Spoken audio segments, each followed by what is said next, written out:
Welcome to Kolkata TV shorts. আপনাদের সঙ্গে রয়েছি আমি শুভাঙ্গী। উত্তাল বাংলাদেশ, ইতিমধ্যেই সেখানকার সংখ্যালঘুদের উপরে চলছে অত্যাচার। গ্রেফতার করা হয়েছে ইসকনের প্রাক্তন সদস্য চিন্ময় কৃষ্ণ দাসকে, আর তারই জামিনের আবেদনে উত্তাল হতে দেখা যায় বাংলাদেশ সহ ভারতকেও। আর এবার চিন্ময় কৃষ্ণ দাসের নাগরিক অধিকার যাতে অক্ষুণ্ণ থাকে সেই বার্তা ইতিমধ্যেই দিল্লি থেকে ঢাকাতেও পাঠানো হয়েছে। পাশে দাঁড়াচ্ছে ইসকনও। আর এবার কি ভারতের চাপে চিন্ময় কৃষ্ণ দাসের আগাম জামিন হতে চলেছে? এ বিষয়ে আমরা বিস্তারিত আলোচনা করব। আমাদের সঙ্গে রয়েছেন পবিত্র ত্রিবেদী।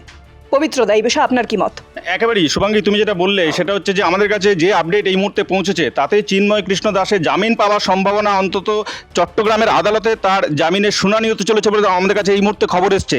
এবং সেটা মনে করা হচ্ছে যে ভারত যেভাবে লাগাতার চাপ দিয়ে চলেছে, শুধু সংসদে বিবৃতি দেওয়া নয়, ঢাকাকে কড়া ভাষায় প্রতিক্রিয়া জানানো নয়, সার্বিক দিক থেকে যে চাপ দেওয়া হয়েছে তারই ফলশ্রুতিতে মনে করা হচ্ছে এই জামিন পাওয়ার সম্ভাবনা তৈরি হয়েছে। এবং যেদিকে তাকিয়ে রয়েছে সারা বিশ্বের সনাতনী ধর্মাবলম্বী মানুষরা।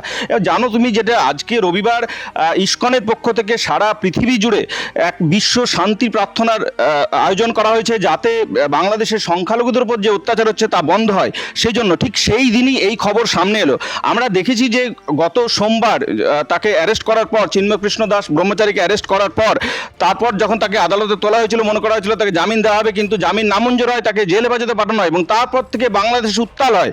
বাংলাদেশ শুধু নয়, সারা পৃথিবীর বিভিন্ন হিন্দু ধর্মাবলম্বী মানুষজন রাস্তায় নামেন এবং ভারত তীব্র প্রতিবাদ জানায়।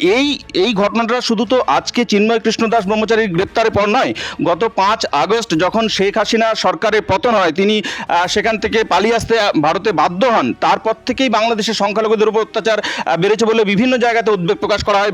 ভারতও বারবার জানিয়েছে যে সেখানকার সংখ্যালঘুদের নিরাপত্তা যেন সুনিশ্চিত করা হয়।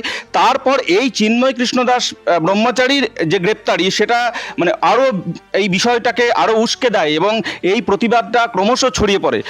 এখন দেখার যে চিন্ময় কৃষ্ণ দাস ব্রহ্মচারী খুব দ্রুত জামিন পান কিনা। যেমনটা জানালেন যে শেখ হাসিনার গ্রেফতারির পর থেকেই কিন্তু সংখ্যালঘুদের উপরে বাংলাদেশে অত্যাচার সমানে খবরের সামনে চলে আসছে। আর তারপরেই চিন্ময় কৃষ্ণ দাসের গ্রেফতারি, আর সেখানেই উত্তপ্ত হয়ে ওঠে বাংলাদেশ সহ গোটা ভারতবর্ষ। আর এবার একটাই প্রশ্ন, কবে হতে চলেছে চিন্ময় কৃষ্ণ দাসের জামিন? খুব আগাম কি তিনি জামিন পেতে চলেছেন? এ বিষয়ে আমাদের নজর থাকবে। সমস্ত খবরের জন্য আপনারা চোখ রাখুন কলকাতা টিভি শর্টস এবং অবশ্যই কলকাতা টিভি অনলাইনে। KTV Shorts।